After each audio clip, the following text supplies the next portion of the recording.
गोवर्धन वासी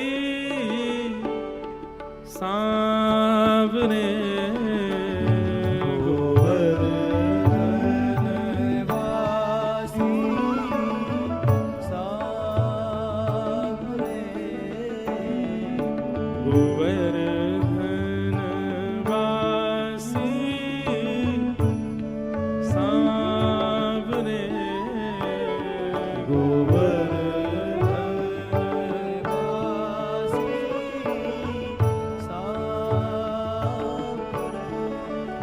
लाल तुम बिन रहो न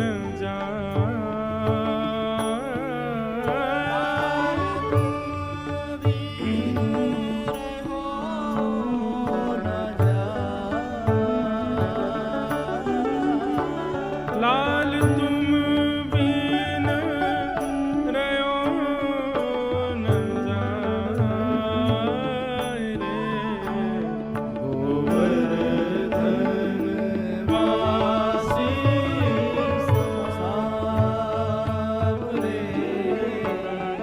गोवर्धन वासी। बंधुओं, ये अब सब लोग तो नहीं जानते होंगे, पर कुछ लोग जानते होंगे इस पद के बारे में। ये साधारण पद नहीं है, ये कलयुग का एक गोप गीत है। अभी द्वारिका में कथा हुई थी तो करीब 1.5 घंटे तक हम ये पद गाते रहे और इस पद की व्याख्या करते रहे। तब मन में एक संकल्प आया कि कभी यदि ठाकुर जी इच्छा करेंगे, बहुत बड़ा पद है, इस पद में पूरी कथाएं छुपी हैं, कभी इस पद का पूरी व्याख्या करेंगे। इतना सुंदर पद है। जैसे श्रीमद् भागवत में गोपी गीत है, ऐसे ही कलयुग में एक गोप के द्वारा गाया गया ये गीत है। श्री चतुर्भुज दास जी ने इसको गाया है। वे कहते हैं, दर्शन को नैना तपे, वचन सुनन को कान, ओ दर्शन को नैना तपे, वचन सुनन को कान। मिलवे को हियरा तपे,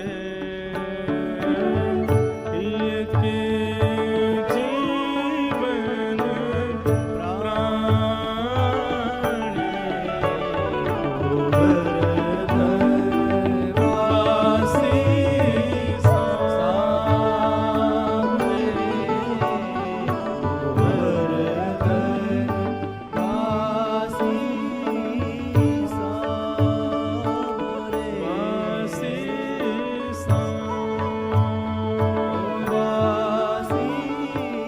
सांवरे वासी सांवरे। श्री गोवर्धननाथ की, गिरिराज धरणे की, श्याम सुंदर श्री यमुने महारानी की, पूछरी के लौठा की, हुप हुप प्यारे। ऐसे श्री गोवर्धन नाथ जी को हम बारंबार प्रणाम करते हैं। भगवान ने 7 दिन के बाद गिरिराज जी को पुनश्च विराजमान कर दिया और कहीं ना कहीं ब्रजवासियों के चित्त में अब ठाकुर जी के प्रति थोड़ा आदर सा बढ़ गया। अब जाकर के ठाकुर जी थोड़ा संकुचित तो होते हैं, बोले भैया इतना आदर सम्मान काय को करो मेरो, मैं तो तुम्हारो लाला हूं, तुम्हारो छोरा हूं। लेकिन अब ठाकुर जी को गोपियां अपने अपने घर भोजन पे बुलाती हैं, पदरामनी करती हैं, ठाकुर जी सखाओं के साथ जाते हैं। पहले तो कहीं चोर चोर कह के भगाती थी, अब तो स्वयं आती हैं कि लाला हमारे घर प्रसाद पावे कब आओगे। ऐसे ठाकुर जी की महाराज यश हो गया पूरे वृंदावन में। गायों ने भगवान का नामकरण किया और ठाकुर जी का नाम गोविंद रखा। बंधुओं, ठाकुर जी को यदि पुकारना है तो सबसे सरल नाम ठाकुर जी का, और ठाकुर जी जिससे बहुत जल्दी प्रसन्न हुए, गोविंद। जब भी कोई बहुत बड़ा संकट जीवन में आ जाए, वैसे तो कभी भी ठाकुर जी को ऐसा नहीं है कि आपत्ति विपत्तियों के समय ही याद किया जाए, पर कोई बहुत बड़ा संकट आ जाए, उस संकट की वजह से आप ठाकुर जी की ना कथा सुन पा रहे हैं ना सेवा कर पा रहे हैं, तब ठाकुर जी को आप गोविंद गोविंद गोविंद गोविंद कह करके पुकारो। एकांत में बैठ करके आर्तनाद से श्री गोविंद पुकारो। ठाकुर जी बहुत जल्दी उस संकट को समाप्त कर देते हैं। गोविंद नाम में इतनी सामर्थ्य है। श्री कृष्ण गोविंद हरे मुरारे, हे नाथ नारायण वासुदेव। इसमें कितने नाम हैं? श्री कृष्ण गोविंद हरि मुरारे, हे नाथ नारायण वासुदेव, 7 नाम है। इसमें आर्तों के समय, कष्ट के समय, पीड़ा के समय, आपत्ति विपत्ति के समय ठाकुर जी को गोविंद नाम से पुकारना चाहिए। गायों ने भगवान का नाम गोविंद रखा। तत्पश्चात आगे बंधुओं एकादशी व्रत की महिमा बताई गई। आप में से कितने लोग एकादशी व्रत करते हैं? बीच कथा में आई थी ना एक दिन एकादशी। तो देखो भैया, एकादशी व्रत निश्चित करना चाहिए। वैष्णव यदि आप हो तो आपके अंदर 3 निष्ठाएं होनी चाहिए। तुलसी निष्ठा, गले में तुलसी पहनो। दूसरा नाम निष्ठा, भगवान का नाम जप करो। और तीसरा एकादशी निष्ठा। चाहे दुनिया के किसी कोने में हो, किसी कार्य में हो, कितने भी व्यस्त हो, घर के सगे लोगों के ब्याह क्यों ना हो, एकादशी है, व्रत करना है ठाकुर जी का, उसका त्याग नहीं। बंधु, एकादशी के महात्म बहुत सुने, बहुत सुनाए हमने, पर एक बहुत सुंदर कथा है। महाराष्ट्र में एक संत हुए श्री नामदेव जी महाराज, बहुत ध्यान से सुनिएगा। तो नामदेव जी एकादशी करते थे, और एकादशी ऐसे करते थे कि एकादशी वाले दिन यदि कोई व्यक्ति उनको मिल जाता और वो एकादशी नहीं करता था, तो नामदेव जी पूरी व्यवस्था ऐसी करते थे कि आज इसको अन्न खाने ही नहीं दूंगा मैं।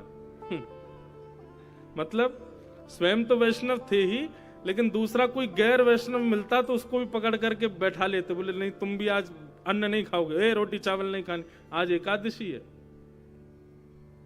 एकादशी के दिन बंधुओं यदि छोटे बालक और 80 वर्ष से ऊपर के वृद्ध और जो बीमार हैं, इन 3 लोगों को छूट है, लेकिन 3 भी चावल तो नहीं खा सकते। रोटी खा लो, कोई बात नहीं, ठाकुर जी को अर्पित करके खा लो, पर चावल तो बिल्कुल ही नहीं खाने चाहिए, क्योंकि चावल पूर्ण अन्न माना जाता है। और एकादशी के दिन अन्न में पाप का निवास होता है। पृथ्वी पर सबके आने का समय होता है, इसीलिए हम ब्राह्मणों से मुहूर्त दिखवाते हैं, पुख्य नक्षत्र बता देंगे, कभी कहेंगे अभी आज ऐसा ऐसा काल बन रहा है, आप ये क्रिया करो, अच्छा रहेगा, ये अच्छा रहेगा। ऐसे ही बंधुओं एकादशी जिस दिन आती है ना, उस दिन अन्न में पाप निवास करता है, इसलिए पूर्ण अन्न और अन्न नहीं पाना चाहिए। प्रयास करो कि उस दिन आप अवकाश करो। एक बात तो ये, दूसरी बात ये, भक्तों की करवा चौथ है एकादशी। जैसे पत्नी अपने पति के लिए व्रत करती है, ऐसे ही भक्त अपने ठाकुर जी के लिए व्रत करते हैं। आप कहोगे करवा चौथ कैसे? बोले कि जैसे पत्नी अपने व्रत करके, कोई ऐसा नहीं है कि 5-10 वर्ष की आयु मिल जाती है पति को एक करवा चौथ व्रत करने से, एक ही दिन की मिलती है बस। आप एक दिन पूरे दिन पत्नी कुछ नहीं खाती, और फिर जब पति को देख करके जल पीती है, अन्न खा लेती है, तो करवा चौथ का पूरे दिन की किए हुए व्रत से एक दिन की आयु जो पत्नी को मिली वो अपने पति को दे देती है।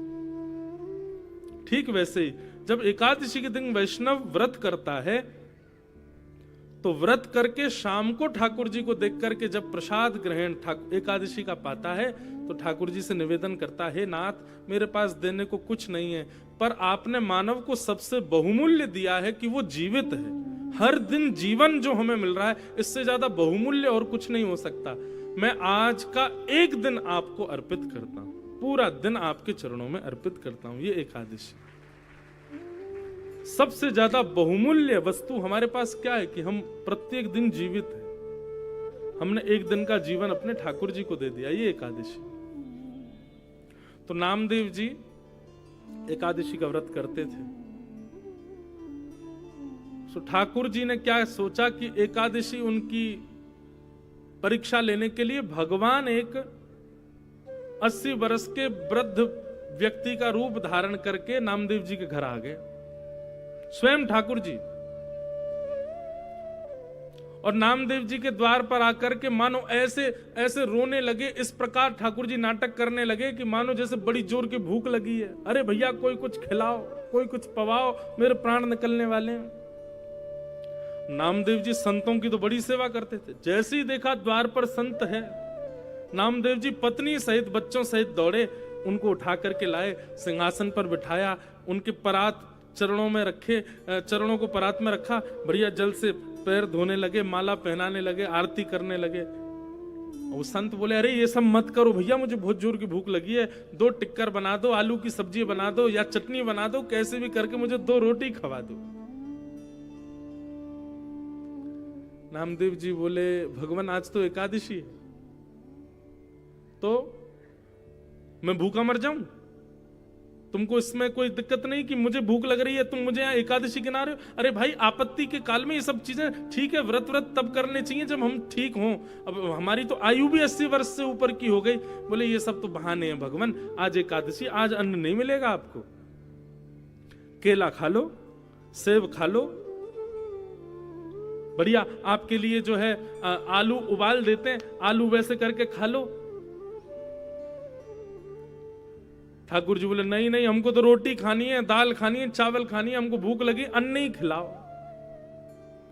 नामदेव जी बोले क्षमा करो भगवान, अन्न तो नहीं खा पाओगे, अभी द्वादशी लगने में इतने घंटे बचे, इतने घंटे और प्रतीक्षा करो तब आपको अन्न खिलाएंगे, अभी तो एकादशी चल रही है। भगवान बोले और हमारे प्राण निकल जाएं तो तुमको दिक्कत नहीं होगी? बोले बहुत अच्छी बात है, आज एकादशी है, एकादशी के दिन दाओ, बढ़िया वैकुंठ पहुंचोगे सीधे। नामदेव जी नहीं माने। महाराज ठाकुर जी ने नाटक ऐसा किया कि वहीं पड़ गए जमीन पे और रोने लगे। महाराज गला पकड़ करके, पेट पकड़ कर, अरे हम मरे, भूख लगी है, भूख लगी। इतने में आसपास के अड़ोसी पड़ोसी सब इकट्ठे हो गए। सब बोले अरे अरे नामदेव जी क्या हुआ, तुम्हारे घर पे संत परेशान कैसे?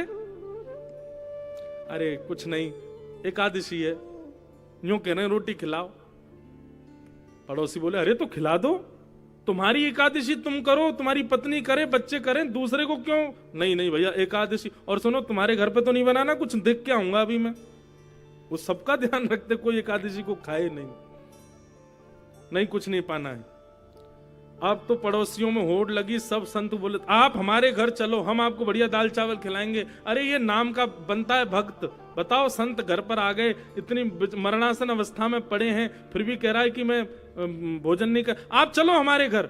जैसे ही पड़ोसी ले जाने लगे तो नामदेव जी ने संत का हाथ पकड़ लिया, बोले जाने भी नहीं दूंगा, खाने भी नहीं दूंगा, जाने भी नहीं दूंगा, कुछ नहीं करने, आज एकादशी है। फल खा लो, सेब खाओ, संतरा खाओ, लो केला खाओ, रोटी नहीं खाने दूंगा, आज एकादशी है। ठाकुर जी मनी मन प्रसन्न भी हो रहे हैं, वारे नामदेव तेरी निष्ठा। पंढरपुर के लोग गालियां देने लगे नामदेव जी को, अरे बनता अपने आप में महात्मा, बेचारे एक महात्मा को अपने घर में बैठा लिया है, जबरन उसको मारने का प्रयास कर रहा है, चारों तरफ लोग देख कर रहे थे, तमाशा हो रहा है, और ठाकुर जी यहाँ पर पड़े पड़े जा रहे हैं, मुझे रोटी खवाओ। नामदेव जी की पत्नी कभी केला ला रही है, सेब ला रही है, चीकू ला रही है, बोले नहीं फल नहीं खाने, हमको रोटी खानी है। नामदेव जी बोले रोटी नहीं मिलेगी। ठाकुर जी बोले अब अंतिम चाल चलो, और सोई ठाकुर जी बेहोश होकर गिर गए और मुंह से महाराज झाग निकलने लगे और हाथ पांव ऐसे कांपने लगे मानो जैसे अब प्राण निकल ही जाएंगे। लोग बाग आए, बोले नामदेव कुछ तो शर्म करो, भजन की भक्ति की। अरे संत मरने वाला है भैया, एक रोटी बना के खिला दो उसको। बोले कोई बात नहीं, वैकुंठ जा रहे हैं, उनको जान दो, प्रणाम करो, आज एकादशी है। और ठाकुर जी जो संत वेश बना के आए उसमें प्राण त्याग दिए, हाथ पांव शिथिल हो गए, नामदेव जी के नेत्रों से आंसू आ गए, सब लोग ईंटा पत्थर उठा के नामदेव जी को गालियां देने लगे। नामदेव जी ने अपने नेत्र पहुंचे, जल से सुंदर उनके तन को अभिषेक कराया और कहा, देवी हमारी एकादशी निष्ठा तो पूर्ण हुई, पर एक संत का घर में ही देह छूट गया, कारण तो मैं और तुम ही बने ना इनके देह को छूटने का। अब इनकी सुंदर चिता लगाओ, चिता में इनको विराजमान करो, और मैं, तुम और हमारे बच्चे हम भी उस चिता में बैठ जाएंगे, प्राण त्याग देंगे। आज एकादशी है। और एक सुंदर चिता लगाई, चिता में उस संत के स्वरूप को, उनके शव को रख दिया, ठाकुर जी थे वो। और एक तरफ नामदेव जी बैठ गए, पत्नी बैठ गई, छोटे छोटे बच्चों को गोद में बैठा लिया, और नामदेव जी महाराज ने पंडरीनाथ भगवान का स्मरण किया, संत के चरणों में प्रणाम किया, बोले भगवान हमें क्षमा कर देना, हमने तो बस आपके व्रत की निष्ठा का निर्वहन किया, और बस इतना प्रयास किया नेत्रों के सामने कोई भी दिखे वह भी इस व्रत का पालन करे, क्योंकि एकादशी व्रत से आप प्रसन्न होते हो नाथ। यदि हमसे कोई अपराध बना हो, दोष बना हो, तो नाथ निश्चित ही हमको नरक भेजिएगा, पर इन संत को आप वैकुंठ में विराजमान करना।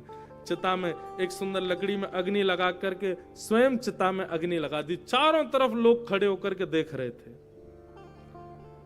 अग्नि में जैसी थोड़ी तीव्रता आई होगी, ठाकुर जी की कमर में जैसी थोड़ी अग्नि लगी, सोई भगवान तो उठ करके खड़े हो गए वहां पे, और उठ करके खड़े हुए नामदेव जी को खींच लिया, पत्नी को खींच लिया, बच्चों को खींच करके हृदय से लगा लिया, और जैसे ही हृदय से लगाया सब लोग देखने लगे क्या हुआ क्या हुआ, इतने में ही ठाकुर जी वहां से अंतर्ध्यान हो गए। नामदेव जी, उनकी पत्नी, बच्चे सबको हृदय से लगा के ठाकुर जी, सब बोले अरे वो संत कहां गए, वो संत कहां गए। नामदेव जी बोले मेरे अंग को सूंघ करके देखो, चंदन की सुगंधी आ रही है, संत नहीं थे, श्री पंडरीनाथ भगवान पधारे थे मेरी परीक्षा लेने के लिए। आज मेरे घर ठाकुर जी आए थे मेरी परीक्षा लेने। तो एकादशी बंधुओं ऐसी है, ठाकुर जी एकादशी के दिन आंख खोल करके देखते हैं आज हमारा व्रत कौन कर रहा है। इसलिए भगवत प्रसन्नता बस एक ही साधन, एक ही लाभ है एकादशी का, और कोई लाभ, कोई पुण्य वन्य नहीं मिलेगा आपको, बट ठाकुर जी प्रसन्न होंगे। सारे पुण्य फीके हैं उनकी प्रसन्नता के आगे, वो प्रसन्न हो जाएं, पर हमें क्या पुण्य चाहिए। तो ऐसी एकादशी व्रत की निष्ठा सबको करना चाहिए, वैष्णवों को तो निश्चित करना चाहिए। लेकिन अब कई स्थानों पर एकादशी नहीं होती, जैसे कि पुरी में एकादशी नहीं मनाई जाती। कारण है, जगन्नाथपुरी में बाहर होटल पर खाओगे तो आपको पाप लगेगा, मंदिर का प्रसाद आप पा सकते हैं। अच्छा एक बात और बताएं बंधुओं, गुरुजनों की आज्ञा से बता रहा हूं, अपनी मनगढ़ंत बात नहीं कह रहा। एकादशी है, आप अन्न नहीं खाते, और उसी दिन कोई वैष्णव कहीं धाम से आए और वहां का प्रसाद लेकर के आए और आपके सामने प्रस्तुत किया, तो क्या करना चाहिए। अब पाते हैं तो हमारा व्रत टूट जाता है, नहीं पाए तो प्रसाद है, मन में कभी कभी भाव आता है। तो ये प्रश्न हमने किया गुरुजनों से, तब गुरुजनों ने आज्ञा करी, देखो प्रसाद का एक नियम होता है कि वो जैसे ही आपके घर पधारे सारे काम छोड़ के सबसे पहले उसको ग्रहण करना चाहिए। जैसे कोई वृंदावन से आया, आपके घर आए, बोले महाराज लीजिए आपके यहाँ, अब आप क्या करते हो, उसको उठा करके रख दिया साइड में, फ्रिज में धर दिया, खा लेंगे बात नहीं। प्रसाद कहीं का भी जब भी घर में आए तो यही समझना चाहिए, जहां का प्रसाद है वही देव आए हैं प्रसाद के रूप में। तुरंत अपने 100 काम छोड़ के सबसे पहले उसको ग्रहण करो।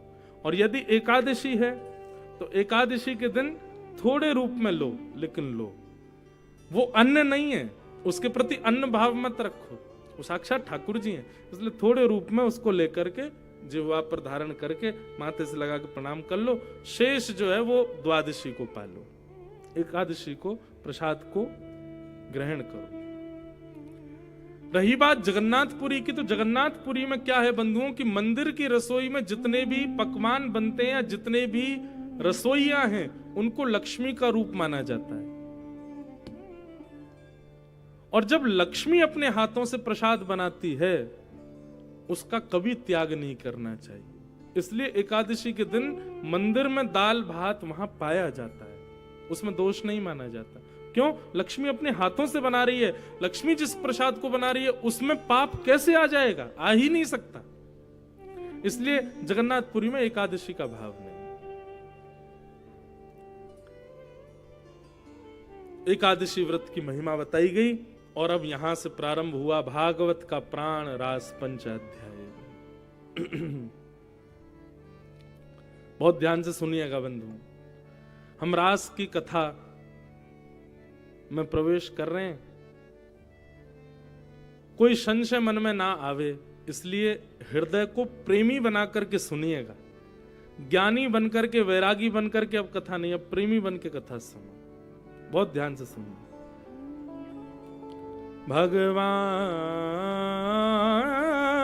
पिता रात्रि शरदोत्फुल्ल मल्लिका विक्षरन्तुं मनश्चक्रे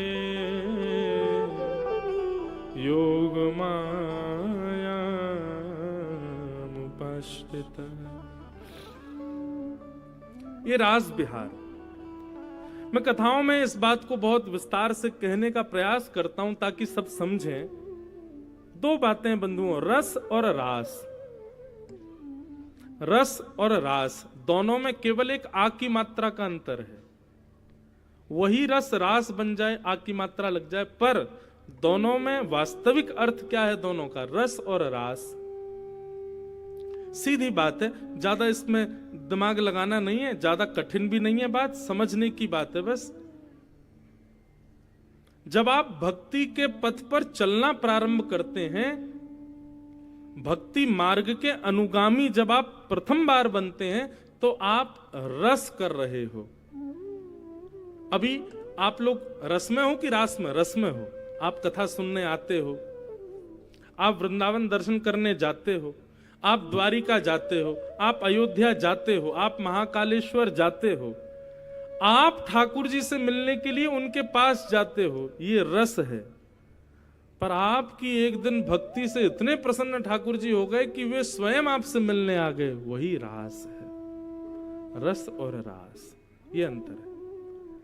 हम आप सब लोग अभी रस में व्यवस्थित हैं, अभी रास नहीं हुआ हमारे साथ, अभी हम रस में हैं। पर भक्ति के पथ पर जब आप चलना प्रारंभ करोगे, कभी कभी आपको अनुभव होगा कि ठाकुर जी आपके संग रास कर रहे हैं। जैसे मंदिर बंद होने का समय, घोषणा हो गई 5 मिनट में मंदिर बंद होने वाला, और आप भाग दौड़ करके महाराज जैसे ही पहुंचे, समय हो गया, मंदिर बंद होना ही है, लेकिन तभी आप पहुंचे तो क्या देखा कि पुजारी जी 5 मिनट और खोल दिए। अब ये क्या हो गया? ये रास हो गया। ठाकुर जी हमारे लिए बैठ गए 5 मिनट, ये रास। कई बार ऐसा होता है, आप चिंतन कर रहे हो कि हे जगन्नाथ भगवान हम आपको प्रणाम करते हैं, और उसी दिन कोई परिवार का कोई व्यक्ति जगन्नाथपुरी से आया, बोले लो भैया हम जगन्नाथपुरी गए थे, आपके लिए प्रसाद लेकर के आए। ये रास हो गया। आपने विचार किया और ठाकुर जी ने तुरंत उसको प्रस्तुत कर दिया। हमसे कई लोग बोले महाराज जी हम आपकी कथा सुनते थे तो मन होता था कभी गिरधर लाल जी प्रत्यक्ष दिखें, कभी गिरधर लाल जी का दर्शन हो। कई बालक आए, बोले हम आपकी द्वारिका वाली उत्सव देख रहे थे तो मन में भाव आ रहा था कि महाराज जी की कभी कथा सुनेंगे, गिरधर लाल जी का दर्शन करेंगे। बोले तभी महाराज जी बस कथा देख करके हम निकले बाइक पे, तो बाहर चौराहे पे आपका होर्डिंग दिख गया। बोले अरे महाराज जी तो आ रहे हैं, गिरधर लाल जी तो गुना ही आ रहे हैं। अब लाल जी गुना आ रहे हैं, ये क्या है? किसी के मन का भाव था, तो यही रास है। आपने विचार किया और ठाकुर जी ने तुरंत उसके संबंध में कोई भाव व्यक्त कर दिया, इसी को रास कहते हैं। बस करना क्या है, ये रास और बढ़े। और रास कम कब होता है? जब आप भगवान के द्वारा की गई ऐसी विशिष्ट लीलाओं का प्रचार कर देते हैं, जब सबको बता देते हैं, तो निश्चित है कि वो रस रास जो है वो कम होने लग जाता है। इसलिए किसी से कहना नहीं है। हमारे साथ ये बहुत होता है। हम तो क्या है कि जो लीला हुई ठाकुर जी के साथ, कभी मन हो जाता है तो लोग श्रोताओं के चित्त में भक्ति बढ़े, इसके लिए हम अपनी लाल जी की लीला यहाँ बैठ के बोल देते हैं मंच पे से। उसके बाद फिर हमको भोगना पड़ता है, 2-3 महीना तक ठाकुर जी कोई लीला नहीं करते। फिर बोले क्यों, तू मेरी और तेरी बातन को जाके मंच पे बोल दे। एक बार मैं अभी कहीं कथा में बता रहा था, एक बार हम और ठाकुर जी, हमारे लाल जी घुमक्कड़ हैं, सब जगह जाते हैं। एक बार हम विदेश जा रहे थे, कोई नहीं था साथ में, मैं और लाल जी थे बस।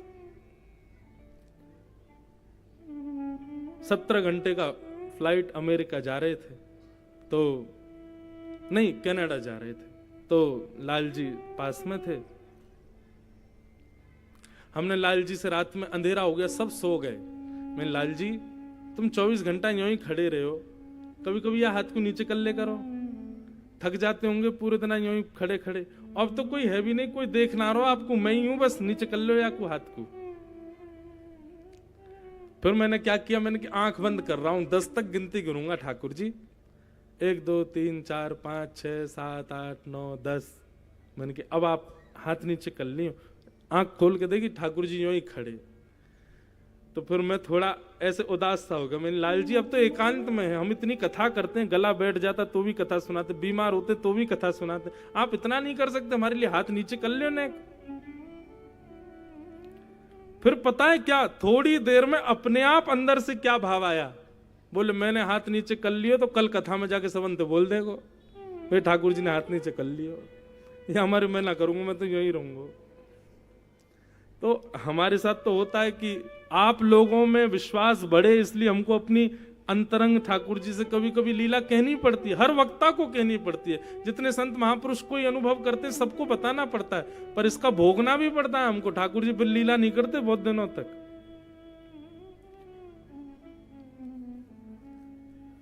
रस बतावे से रास घटता है, इसलिए अनुभव जो ठाकुर जी कराते हैं ना, उनका प्रचार नहीं करना चाहिए ज्यादा। कभी कभी कोई लगे कि हाँ योग्य है, इसमें भक्ति बढ़ जाएगी तो बता दो, नहीं तो अपने तक गोपनीय रखो। तो समझ गए रस में और रास में अंतर। रस मतलब आप ठाकुर जी की प्राप्ति के लिए प्रयत्न करते हो, वो रस है, पर आपके उस प्रयत्न में ठाकुर जी अपनी तरफ से 2-4 कदम आगे बढ़ा देते हैं, वही रास है। रस और रास। तो भक्ति इसी के लिए, आप कहें कि भक्ति का फल क्या चाहिए, भक्ति का फल हमें यही चाहिए कि हमारा रस अब रास में परिवर्तित हो जाए। हम ठाकुर जी के लिए प्रयत्न ना करें, ठाकुर जी हमसे मिलने का प्रयत्न करें, ठाकुर जी हमारे पास आने का प्रयत्न करें। जैसे कल हम सदन कसाई की कथा सुना रहे थे, महात्मा ले गए अपने यहां जाके, बढ़िया सजा धजा के तैयार कर दिया, ठाकुर जी क्या बोले, मुझे वहीं छोड़े आओ। एक हमारे वृंदावन के ठाकुर जी श्री